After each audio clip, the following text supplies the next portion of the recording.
नमस्कार, मैं हूं संजय शर्मा। आप देख रहे हैं 4 PM न्यूज नेटवर्क। हमारे विदेश मंत्री ने एक बयान क्या दे दिया है, एक बात क्या कह दी है, पूरी दुनिया हम पर हंस रही है।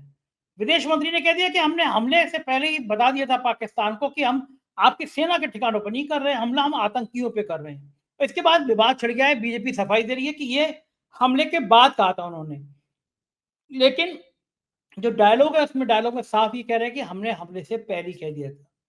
पूरी स्क्रिप्ट जो लिखी थी वो स्क्रिप्ट एकदम फ्लॉप हो गई। मोदी जी को बेचारों को अपने खून को सिंदूर, गरम सिंदूर में कन्वर्ट करना पड़ रहा है। अभय दुबे जी के साथ शो करता हूँ, मैंने कहा ईमानदारी से बताइए, अगर ये सेम डायलॉग कि मेरी रसों में गरम सिंदूर बह रहा है, अगर ये डायलॉग शाहरुख खान से बुलवाया जाता और मोदी जी से बुलवाया जाता तो ज्यादा बेहतर एक्टिंग किसकी होती। मुझे तो लग रहा है जयशंकर जी को, विदेश मंत्री जी को, प्रधानमंत्री जी कहीं कमरा बंद करके पिटाई ना करें, ऐसी फजीयत हो रही है। उसमें डिग्रीधारी दुबे जी कूद गए। दुबे जी को हिंदी भी सही से नहीं आती और अंग्रेजी भी सही नहीं आती, लेकिन टांग अड़ाना आता है। क्या फजीयत हुई है और ट्रम्प चचा क्या हाल कर रहे हैं, एप्पल को क्यों धमका रहे हैं, बहुत सारी बातें विस्तार के साथ अभय दुबे जी से की है मैंने। आपसे रिक्वेस्ट है, चैनल को सब्सक्राइब करिए, ज्वाइन करिए। चलते हैं अभय दुबे जी के पास। 4 PM न्यूज नेटवर्क में स्वागत है अभय दुबे जी आपका। भारत पाकिस्तान के बीच झड़पों का विवाद थमने का नाम नहीं ले रहा। भारत में राजनीति तेज हो रही है और कांग्रेस ने बिल्कुल कसम खा रखी है कि जयशंकर जी की बैंड बजा देगी। राहुल गांधी ने जय जय कह के ट्वीट किया। कांग्रेस के नेता उनको जयचंद जय शंकर कह रहे हैं। कह रहे हैं कि क्या मतलब था कि आपने पूरा पूरा पाकिस्तान को बता दिया। क्या कोई पाकिस्तान को बताता कि हम तुम पे हमला करने आ रहे हैं। और मुझे लगता है कि बहुत बड़ी गलती कर दी विदेश मंत्री ने, जयशंकर जी ने, ये बयान देके कि हमने पाकिस्तान को कह दिया कि हम आपके खिलाफ हमला नहीं कर रहे हैं। ऐसे बयानों का कोई मतलब नहीं था कि ये बयान दे रहे हैं। और कोई भी अगर सुनेगा तो वो ये कहेगा कि भाई आप बता क्यों रहे हैं पाकिस्तान को, पाकिस्तान आपको कोई रिश्तेदार थोड़ी ना लग रहा है। पूरी सोशल मीडिया भरी पड़ी हुई है इस बात से कि प्रधानमंत्री आ रहे थे विदेश से, अपना जहाज उतरवा दिया उन्होंने, नवाज शरीफ को हैप्पी बर्थडे कह दिया, उनके नातिन के या किसी बर्थडे में चले गए वो। और पूछ रहे हैं लोग कि गिफ्ट लेकर आप क्यों गए थे, उससे पहले 10 साल तक प्रधानमंत्री मनमोहन सिंह नहीं गए थे। इन सबके लड़ाई के बीच में भारतीय जनता पार्टी के सबसे काबिल सांसद डिग्री दुबे जी, उनको लोग डिग्री दुबे कहते हैं क्योंकि उनकी डिग्री को लेकर काफी विवाद है, वो एक नई बात निकाल रहा है। वो कह रहे हैं 1991 से पहले एक हमारी संधि थी, कांग्रेस ने करी थी संधि कि भाई अब ऐसी कोई बात होगी तो हम भारत पाकिस्तान को, पाकिस्तान भारत को बताएगा युद्ध के बारे में। उसको लेकर दोनों पार्टियों में विवाद छिड़ा हुआ है। आपको क्या लगता है कि ये क्या भारतीय जनता पार्टी के गले के अंदर फंस गया विवाद, या फिर भाजपा कुछ और रणनीति बना रही है। पूरे सीन में ये हो रहा है कि जहां जहां जा रहे हैं सांसदों का डेलीगेशन, कोई फर्क पड़ नहीं रहा, अखबार, दुनिया के अखबार छाप नहीं रहे हैं। आपने भेज तो दिया विदेश की अपने सांसदों के प्रतिनिधिमंडल को, लेकिन जब वहां के अखबार छापेंगे ही नहीं। जो वॉशिंगटन पोस्ट, न्यूयॉर्क टाइम्स छाप रहा है वो आपके हित की खबरें नहीं है। तो दुनिया में आप संदेश क्या दे रहे हैं, इस पूरे प्रकरण पे आपका क्या मानना है, हम जानना चाहते हैं।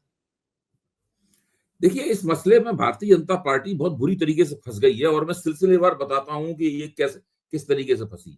ये सब मैं इसलिए नहीं कह रहा हूं कि हम लोग भारतीय जनता पार्टी के आलोचक माने जाते हैं, मैं इसलिए नहीं कह रहा हूं।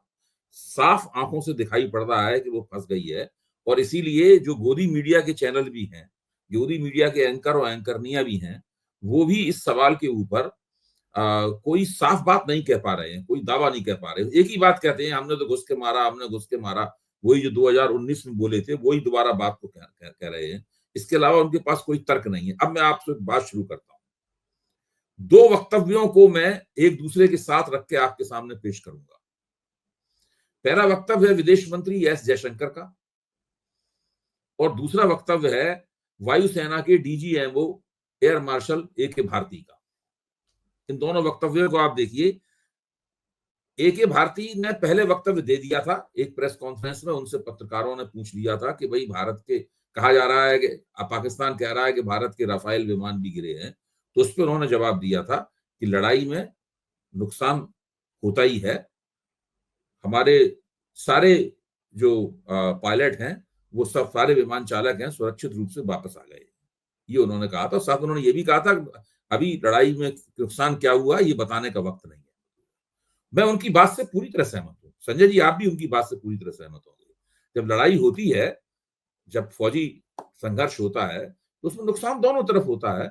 और ये कोई उचित बात नहीं है कि उसी वक्त सार्वजनिक रूप से उस नुकसान को बताया जाए। लेकिन उनके वक्तव्य से स्पष्ट था, जिसको हम लोग 4 PM के मंच पहले भी चर्चा कर चुके हैं, कि विमान सुरक्षित वापस नहीं आए, पायलट वापस आए सुरक्षित। ये उनके बयान से बिल्कुल स्पष्ट हो गया। लेकिन हम सब लोग देशभक्त हैं, तो किसी पत्रकार ने उनके साथ जिरह नहीं की इस सवाल के ऊपर, बात वहीं पे खत्म हो गई। फिर उसके बाद मैं होंडुरस एम्बेसी, राजदूत के दूतावास के सामने उन्होंने एक वक्तव्य दिया, एक सवाल के जवाब में, विदेश मंत्री जयशंकर ने अंग्रेजी में उन्होंने वक्तव्य दिया। मैं वो तो नहीं आपके सामने दोहराऊंगा, लेकिन वक्तव्य कुछ इस प्रकार का था, मेरे पास अंग्रेजी वाला उसका पूरा पाठ भी है। वक्तव्य कुछ इस प्रकार का था कि संघर्ष की शुरुआत में ही, ऑपरेशन की शुरुआत में ही, मतलब ऑपरेशन सिंदूर से मतलब है, शुरुआत में ही उन्होंने पाकिस्तान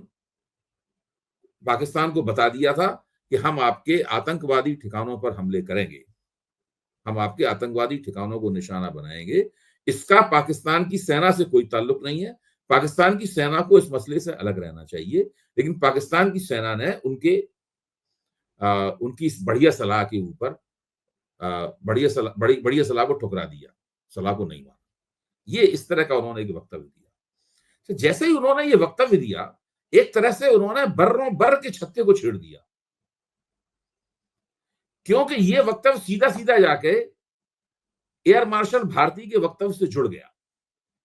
और एयर मार्शल भारती का वक्तव्य जो बहुत निर्दोष लग रहा था उस वक्त, उनके लिहाज से वो निर्दोषी था, क्योंकि उन्हें थोड़ा पता था कि आगे जाकर भारत के विदेश मंत्री इस तरह का वक्तव्य दे देंगे, ये कोई पहले से थोड़ा उन्हें पता था।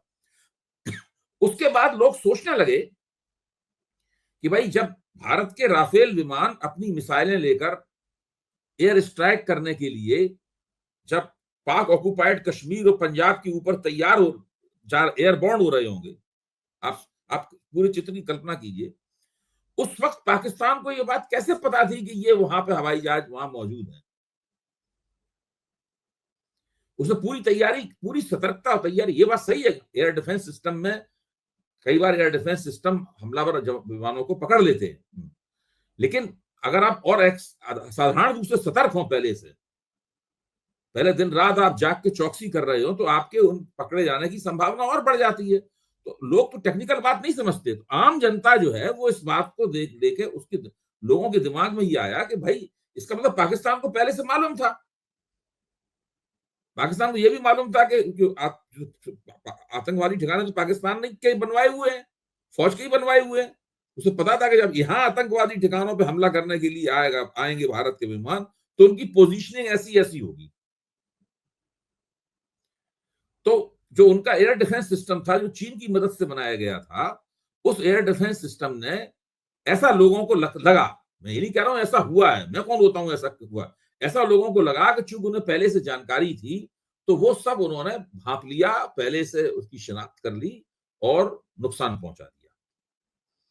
ये बहुत मैं सतर्कता पूर्वक बोल रहा हूं, नरम भाषा में बोल रहा हूं। अच्छा, ये चीज जैसे ही बाहर आई, ये चीजें दोनों जैसे ही मिली और कांग्रेस ने इस मसले को उठाया, वैसे ही हंगामा मच गया। अच्छा, उधर ट्रंप जो है वो बार बार लगातार कह रहे हैं पृष्ठभूमि में कि हमने युद्ध विराम कराया, हमने सीज फायर कराया, हमने इसकी धमकी दी, ट्रेड की धमकी दी, ये दिया वो दिया, एक बार नहीं 8 बार बोल दिया, एक एक करके। अच्छा, जब कांग्रेस ने आरोप लगाया तो विदेश मंत्रालय के प्रवक्ता ने निकल के ये कहा कि नहीं, उनका मतलब ये नहीं था, उनका विदेश मंत्री का मतलब ये नहीं था। विदेश मंत्री का मतलब तो ये था कि जब 22 मिनट की वो भारत की कार्रवाई हो गई, 7 और 8 की रात की 22 मिनट की जो कार्रवाई हो गई, उस कार्रवाई के बाद विदेश मंत्री ने उनको कहा। अब इस बात पे बहस छिड़ गई कि उनका बयान दोबारा पढ़ा जाए। फिर तो लोग बहुत उसको कस कस के उस बयान को पढ़ने लगे। 2 लाइन का बयान है, उसको पढ़ने में कितनी देर लगती है? ऐसा भी नहीं है कि वो फ्रेंच या स्पेनिश में हो, अंग्रेजी में है। भारत में सब लोग, ज्यादातर लोग अंग्रेजी जानते ही हैं। अगर ये होता कि वो कार्रवाई के बाद उन्होंने ये वक्तव्य दिया, कार्रवाई के बाद उन्होंने पाकिस्तान को ये जानकारी दी होती, अगर ये बात सही होती, तो वो ये अपना बयान यहां कैसे शुरू करते, यहां से क्यों शुरू करते कि ऑपरेशन की शुरुआत में ही? वो बयान यही तो कह रहे हैं, ऑपरेशन की शुरुआत में ही हमने बता दिया। हाँ, तो बड़े आराम से कह सकते थे at the end of operation. हाँ, ठीक बात है। ऑपरेशन के अंत में बड़े आराम से कह सकते थे। हम्म। भाई इसको समझने के लिए कोई बड़ा भारी व्याकरण का आचार्य थोड़ा होना है हम लोगों को। और सही बात है, कोई रॉकेट साइंस थोड़ी ना आई है। वो रॉकेट साइंस तो सब लोग समझ रहे हैं उसको, 2 लाइन की चीज है, जिसको जरा सी भी हिंदी अंग्रेजी आती है वो समझ सकता है उसको। तो ये सब, इसको सीमेंटिक्स कहते हैं, यानी शब्दार्थ, शब्दों का अर्थ, वाक्यों का अर्थ वगैरह निकाला जा रहा है। उसी वक्त जिनको आप डिग्री दुबे बोल रहे हैं वो कूद पड़े मैदान में, और उन्होंने ये कह दिया कि 1991 में ही भारत और पाकिस्तान के बीच में समझौता हो गया था इस प्रकार का। अच्छा, और उस वक्त कांग्रेस की सरकार थी, साथ में उन्होंने ये भी कह दिया। तो ठीक है, उनका इतिहास का ज्ञान तो जैसी डिग्री है उसके हिसाब से ही होगा। ये बस उस वक्त आप भी, अच्छा आप भी मजे लेने लगे हैं, जैसी डिग्री होगी आप वैसा। देखिए, उस वक्त प्रधानमंत्री थे चंद्रशेखर, और कांग्रेस उनसे अपना समर्थन वापस ले चुकी। तो उस वक्त ये समझौता हुआ था, उस समझौते को लागू किया बाद में पीवी नरसिंह राव ने, जो कांग्रेस की सरकार में समझौता लागू हुआ। ये बात भी सही है, ये भी तथ्य है, इस तथ्य से इनकार नहीं किया जा सकता। अब प्रश्न इस बात का है, अब आप देखिए वो समझौता क्या था, छोड़ दिए इस बात को कि वो किस सरकार में लागू हुआ, तब किसका समर्थन था, किसका नहीं। समझौता क्या था? समझौता ये है कि जब हम युद्धाभ्यास करेंगे, जब हम वॉर एक्सरसाइज करेंगे, उस वक्त करने से पहले हम आपको बता देंगे कि हम वॉर एक्सरसाइज करने वाले हैं, हमारा निशाना आपकी तरफ नहीं है। इसी तरह पाकिस्तान जब वॉर एक्सरसाइज करेगा तब वो बता देगा कि हमारा निशाना आपकी तरफ नहीं है। समझौता ये था। इस समझौते का, जब भारत हवाई हमला कर रहा है आतंकवादियों के ठिकानों पर, एयर स्ट्राइक को क्या कहते हैं हिंदी में? हवाई हमला ही तो कहेंगे। स्ट्राइक हम लोग बहुत अंग्रेजी ना हो गए, हवाई हमला ही तो कहेंगे उसको। तो अब आप ये सोचिए, इस बात पे जरा ध्यान दीजिए कि उस समझौते का कोई ताल्लुक ही नहीं है इससे। वो तो युद्धाभ्यास के बारे में था समझौता, वो एयर स्ट्राइक के बारे में नहीं था। इसी पर यह भी सवाल उठता है कि क्या जब बालाकोट स्ट्राइक की गई थी उससे पहले भी अगर समझौते के तहत जानकारी दी जाने वाली थी, क्या बालाकोट स्ट्राइक से पहले भी पाकिस्तान को जानकारी दे दी गई थी, या उड़ी स्ट्राइक से ही पहले पाकिस्तान को जानकारी दे दी गई थी? बाद में तथ्य निकल के आए कि उड़ी स्ट्राइक के बाद में भारत के डीजीएमओ ने पाकिस्तान के डीजीएमओ को जानकारी दे दी थी। डीजीएमओ का मतलब हुआ director general of military operations. तो दर्शकों की सफाई के लिए मैं कह रहा हूं, हालांकि दर्शक बड़े योग्य हैं और सब जानते हैं इन बातों को। तो बाद में जब इसी तरह बालाकोट स्ट्राइक हुई थी, तब भी भारत के वायुसेना के डीजीएमओ ने पाकिस्तान के डीजीएमओ को ये जानकारी दे दी थी, होने के बाद में हमने कर दी स्ट्राइक, ये जानकारी थल सेना के डीजीएमओ ने दी, वायुसेना के डीजीएमओ ने दी।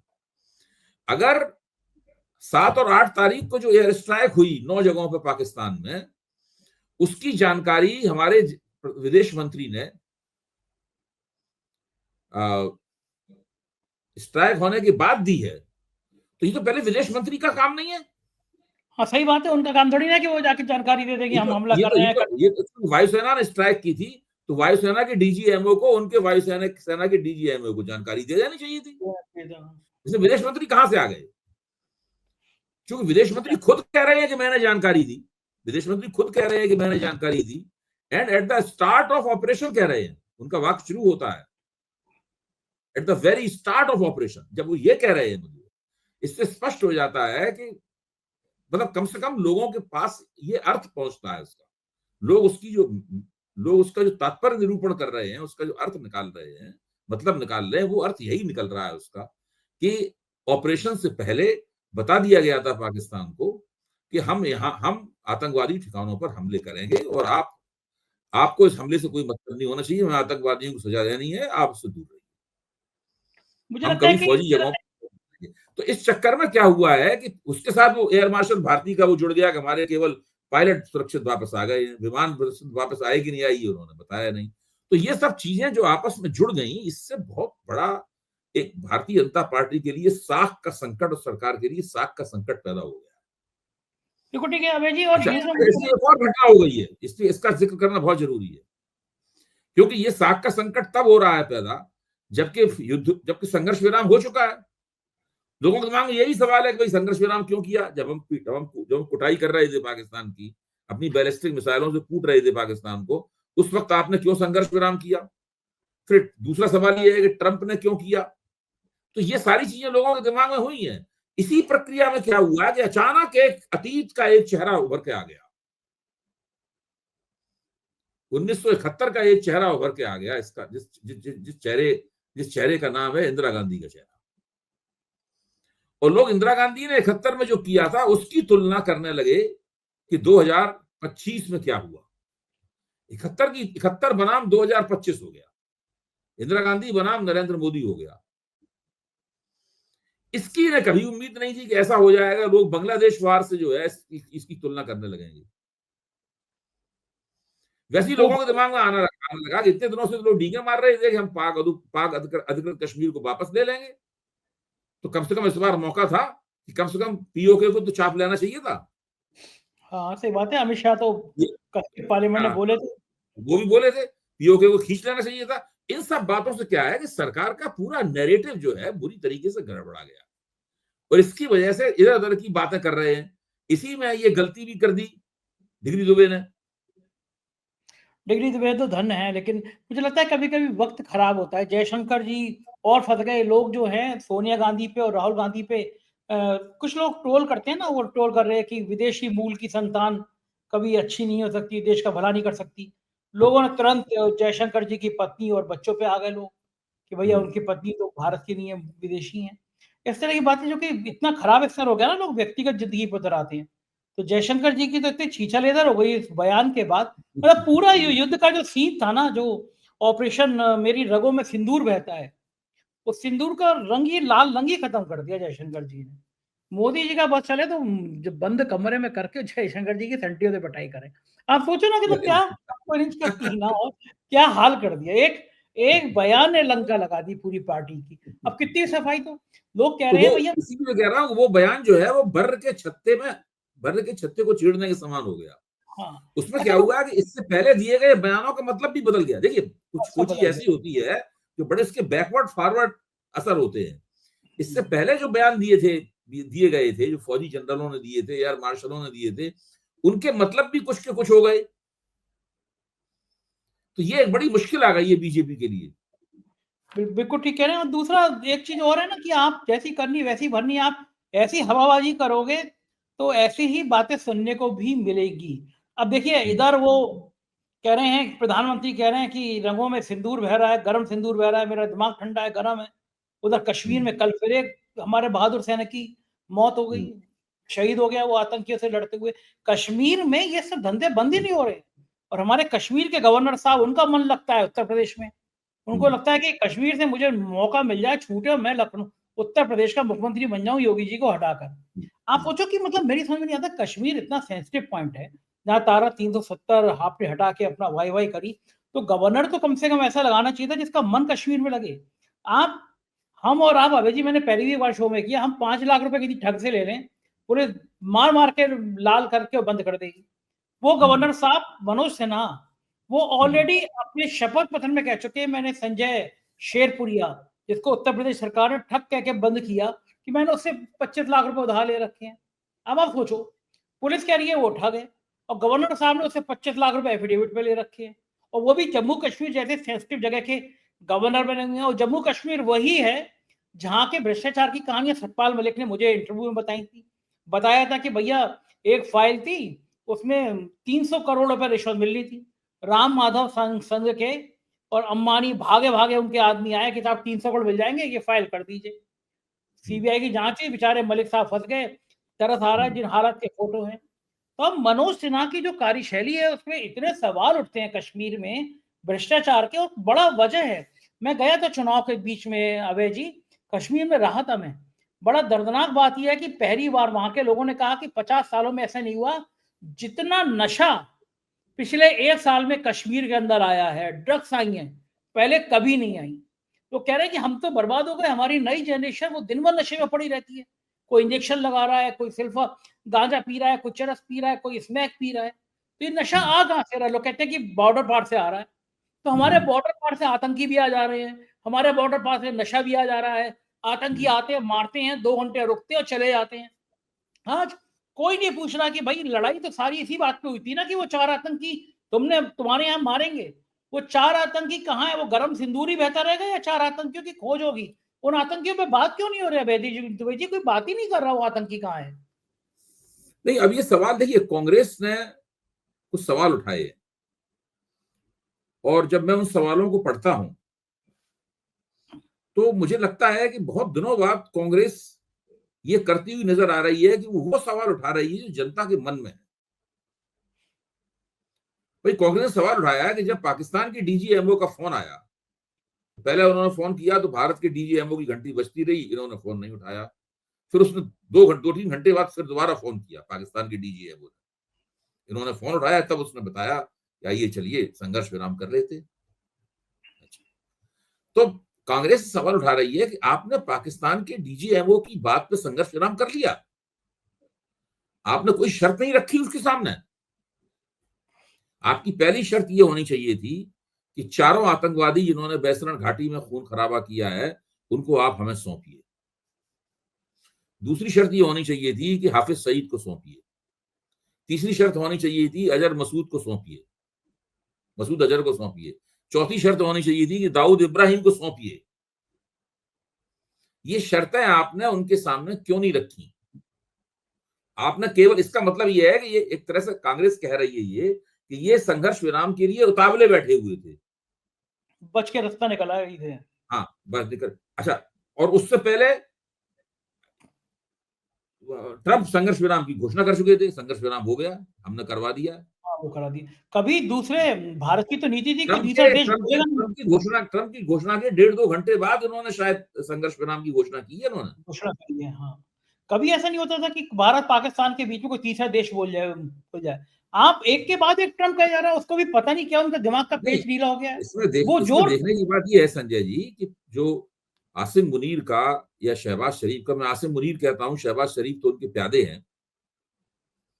आसिम मुनीर का लक्ष्य ये था कि किसी तरह से कुछ ऐसी कार्रवाई की जाए जिससे कश्मीर के मुद्दे का अंतर्राष्ट्रीयकरण हो जाए, और वो हो गया। तो वो कश्मीर के मुद्दे का इसमें अंतर्राष्ट्रीयकरण होता हुआ दिखाई पड़ता है। इस परिस्थिति से बचने के लिए भारत को बहुत मेहनत करनी पड़ेगी और काफी किस्मत इनका साथ होना चाहिए। मैं तो ये भारत देख की रहा हूँ विदेश नीति की पूरी तरह पोल खुल गई है इसके अंदर, और उसमें बिल्कुल कोई भी, दुनिया का कोई भी देश खुल के पाकिस्तान की कोई निंदा करते हुए नजर नहीं आता। मतलब लोग बैसरण घाटी के खून खराबे की निंदा तो कर रहे हैं, लेकिन पाकिस्तान की निंदा करते हुए कोई नजर नहीं आया। वो सबसे बड़ी बात यह है कि अभय जी की ये मुद्दा बन रहा है। दुबई में गया भारतीय प्रतिनिधिमंडल सांसदों का आया, मैं भी उस प्रेस कॉन्फ्रेंस में था। एक पत्रकार ने कहा कि आप लोग एक स्टेटमेंट जारी कर देते, भारत के सांसदों को विदेश जा जाके ये सब कहने की जरूरत क्यों पड़ रही है? कोई जरूरत ही नहीं है, हम क्यों सफाई दे रहे हैं अपनी? और कोई दूसरी बात यह कि कोई सफाई सुन नहीं रहा हमारी। और चचा ट्रंप, वो तो ऐसे व्याकुल बैठे हुए हैं, उन्होंने आज ऐलान अपने भतीजे मस्क को ही हड़का दिया। अब मस्त भैया सुन लो, अगर भारत में बन गया ना एप्पल, तो अमेरिका में 25% टैक्स लगा दूंगा। और कांग्रेस ने सही कहा है कि ये प्रधानमंत्री को हो क्या गया है, सरकार को क्या हो गया है। ट्रंप रोज भारत की मजाक उड़ा रहा है, भारत पे कमेंट कर रहा है, और हम ट्रंप का जवाब ही नहीं दे पा रहे हैं। बीकानेर में जाके कह रहे हैं कि हमारे खून में सिंदूर बह रहा है। अरे ट्रंप की तरफ भी देख के कह दो एक बार कि सिंदूर, ट्रंप हमारे रगों में गर्म सिंदूर बह रहा है। अगर है क्या, मैंने पहले भी कहा था कि मोदी जी छवि के संकट के शिकार है। वो अभी भी दिमागी तौर पर 2013-14 में रह रहे हैं। उस वक्त जब इस तरह की बातें ये बोलते थे तो लोग उनकी बातों पर पूरी तरह यकीन कर लेते थे, क्योंकि उस वक्त क्या था, कुछ ऐसा माहौल हो गया था कि चुनाव के मैदान में एक ही टीम चुनाव खेल रही थी। कांग्रेस चुनाव के मैदान से लगभग अनुपस्थिति थी, इतनी ज्यादा एंटी इनकम्बेंसी कांग्रेस के खिलाफ जमा हो गई थी।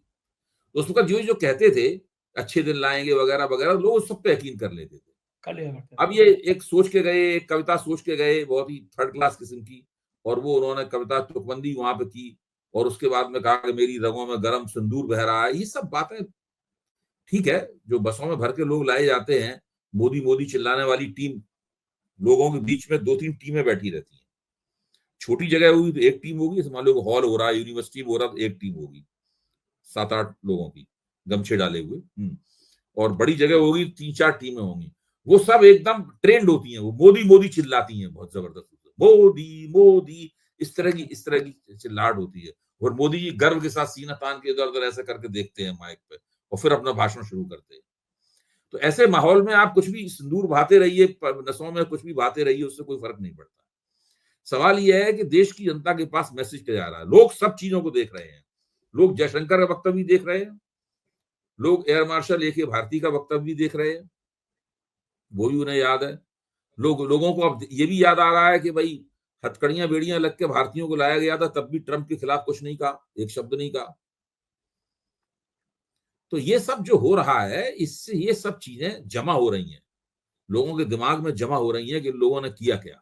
और फिर सबसे बड़ी बात यह है, देखिए मैं इस बात को बार बार इसलिए कह रहा हूं, आगे जाके ये बात समझ में आएगी। सबसे बड़ी बात यह है कि 71 से कितने साल हो गए, 71 को 29 साल वो और 25 साल वो, 54 साल बाद 9 5 53 साल पुराना एक चेहरा आ गया है। और वो मोदी जी की सफलता की तमाम दावेदारियों को चिढ़ा रहा है। भारतीय जनता पार्टी के सारे नैरेटिव को जो है उसने तकरीबन शून्य कर दिया है। बिल्कुल ठीक बात है। हालात ऐसे बन गए हैं कि फसंत हो गई है मामला। साहब रास्ता कौन सा निकालें, किधर से बच के निकालें, ये समझ में नहीं आ रहा। और ट्रंप ने तो भारत का वो हाल कर दिया है, प्रधानमंत्री जी का वो हाल कर दिया है, उन बेचारों लेकिन को मोदी जी अपनी दोस्ती के प्रति बड़े वफादार हैं। मोदी जी अपने दोस्त के खिलाफ एक लफ्ज नहीं बोलना चाहते, न किसी को बोलने जाना चाहते। कंगना राणावत का भी उन्होंने वो एक्स पे वापस वक्तव्य वापस करवा दिया। वो बहुत अपने दोस्त के प्रति बड़े वफादार। ट्रंप तो दोस्ती के वफादार साबित नहीं हुए, वो तो मोदी जी की इन्होंने परेशान कर दिया मोदी जी को। मोदी जी अपनी वफादारी पे अभी भी कायम है, ये बात माननी पड़ेगी आपको। अच्छा इतनी एक तो मान लो आज, इतनी बात तो मानो। मान लिया। एक आखिरी सवाल का जवाब दे दिए, जवाब जरूर देना पड़ेगा आपको कि वो जो बीकानेर में अगर मोदी जी की जगह शाहरुख खान खड़े होते और शाहरुख खान को डायलॉग बोलना होता कि मेरी रगों में जो है वो गरम सिंदूर बह रहा है, तो जो मोदी जी का चेहरा था और जो शाहरुख खान का चेहरा होता, आपको क्या लग रहा है किसका डायलॉग ज्यादा अच्छा रहा? मोदी जी ने जो एक्टिंग करी गरम हुए और मेरी रगों में, वो जो शाहरुख खान बोलता, आप बताइए ईमानदारी से, पिक्चरों का बड़ा अनुभव है आपको। शाहरुख खान डायलॉग अच्छा लिख के लाते, चेहरा शाहरुख नहीं, खान ये डायलॉग लिख के नहीं लाते। सेम डायलॉग बोलना होता तो एक्टिंग किसकी अच्छी मानी जाती, मोदी जी की या शाहरुख खान की? नहीं भाई, इस मामले में देखिए, ये रैली के मंच पे तो मोदी जी ही शाहरुख खान से बेहतर शाहरुख खान एक्टर तो साहब। भारी हो जाता है ना, एक्टिंग में कोई जवाब नहीं। हालांकि शाहरुख खान को, अगर शाहरुख खान को वास्तव में ये रोल प्ले करना होता तो वो उनके डायलॉग राइटर्स ज्यादा अच्छे और प्रभावशाली। हाँ, लेकिन एक्टिंग मोदी जी की अच्छी होती। करना चाहिए वैसे, मोदी जी को रिटायरमेंट होने से पहले एक पिक्चर में भी काम करना चाहिए हीरो वाला। जैसे राम रहीम थे, वो गाड़ियां फेंक दिया करता था, उड़ जाता था, ऐसे हाँ, इस 1 इंच मामले के में राम रहीम से वो सीखे। ठीक है। बहुत-बहुत शुक्रिया अभय जी, बातचीत के लिए धन्यवाद। Thank you. ये तो अभय दवे जी, पूरी बातचीत आपने सुनी, यकीन है एक-एक शब्द आपको लगा होगा सच है। यही राजनीति थी, यही रणनीति थी, जो फ्लॉप हो गई। आपके प्यार भरे कमेंट का मुझे इंतज़ार रहेगा। शुक्रिया, थैंक यू।